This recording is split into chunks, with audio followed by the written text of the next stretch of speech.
Our next speaker is Mr. Conroy Thompson. Mr. Thompson is a hotelier of over 20 years, and he has in fact managed both new incoming butler service teams as well as long-standing teams. So he's going to share with us now his perspective when it comes to managing butler service. Mr. Thompson, over to you. Thank you so much. This can be a very, very tricky scenario if you are not careful, especially, and I'm going to talk from two angles. I'm going to speak from the angle of the new butler teams coming in. The new butler teams coming in will be met with some level of resistance. Let's get that out of the way. Why? You're now talking about plugging in individuals in your operation who will become more of a go-getter, fix it individual. And then based on that, the guests are going to respond better. Let's just call that a spade a spade. How we manage that process though is really and truly what is going to make or break our team. So we have to talk about the training that goes into the butler service, but also the training and the sensitization that happens with the entire team who will be now affected by or impacted by these butlers. So it's like you're getting a galaxy of stars on your team. You have a lot of high performing persons. How do you get them now to work together to the common goal? At the end of the day, we are weaving a story together for the guest experience. And all of the pieces, like a puzzle, all the pieces must work together to create that bigger picture. Can you imagine having somebody in your hotel who is so skilled, multi-skilled, multi-trained, to deliver on certain level of service above and beyond, who will then help you as owners and managers of these properties or establishments to get to that the smaller details, the small details that may be overlooked while the guest is here, without having that attention to that minor detail, only to hear about that issue when the guest is back home and they're in the comfort of their homes and they decide, you know what, let me write my TripAdvisor report at this time. Now, having that butler in that space to understand the needs of the clients will help to mitigate against those things. So what do? We train, we sensitize the teams to understand that, listen, the butler is here to help all of us. And that is where trust comes in. Because managing a team like that will take some level of trust building, not only among the team itself, but also the team with other team members outside of that butler core, as well as the trust between the butlers and management. When they cannot get something, how do they respond? How do you give them certain guidance without saying, hey, you cannot have that, right? So building trust is important. And that's one of the ways that you will be able to effectively lead your team, not just the butler team. Because remember now, the butler team is plugged in to the larger team. And it's getting everybody on that same page, understanding that it is one goal, one team, one goal. And as seamless as that service is supposed to be, because the guest will tell you, I have seen where guests can pick up on certain things to say, hey, why are they running around like that so crazy? Why are these two people not talking? They can tell when the vibe is off. So let us not fool ourselves to believe that, oh, let's just wing it. No. You have to be intentional.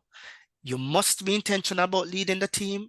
You must be intentional about managing the tasks that they have. You must be intentional in getting them to work together, because at the end of the day, that seamless experience that we want to give to the clients, that the client need to feel it. And one of the best ways for them to feel it is to have persons to work at their optimum, right? Working smart, understanding the end goal, understanding the bigger picture, understanding why is it, how do I fit in, right? How do we know what task they're carrying out? Do they even know what task they're carrying out? Do they understand what it is what is the role of the butler in the hotel? So we have to have these conversations before setting up these teams. We have to. The existing butler service now that really and truly you are reintroducing or you're heightening that level of experience, they would have had the groundwork done. Now is just sharpening the tool, shining the gems, right? And that again is us helping each other to understand that we need to bring them from a point A to a point B and just upskill, upskill, upskill. A butler will be so multifaceted because you can plug them anywhere. They can deal with your check-ins. They can deal with your checkouts. They are the ones who will deal with those minor details and own certain information and certain challenges that the property may be having. What if it is a property that is an older property that always have AC issues? The butler is there to help to deal with that, as opposed to it just falling by the wayside, lost in translation, and then you don't hear anything about it again until they're checking out and they're now demanding. And when I say they, the guest, they're now demanding 2 nights return because of the issues that they have. So we have to manage them properly, manage the full team properly, but then understand where each of the team members interlock to create the bigger picture and a part of that fabric that is the property that you run and the organization that you own. Thank you so much for that, Mr. Thompson. Some very strong points, and you can always tell when you have a motivational speaker on the line. So thank you for that.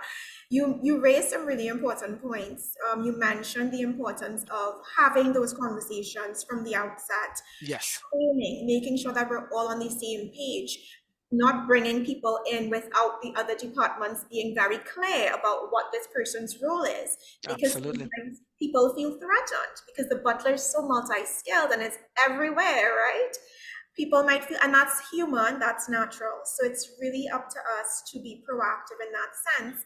And then you mentioned just how do we know what the expectations are of our own butler service team? Mhm. That brings us to standard operating procedures. Absolutely. The guidelines for the team, for the department, that all managers should be aware of.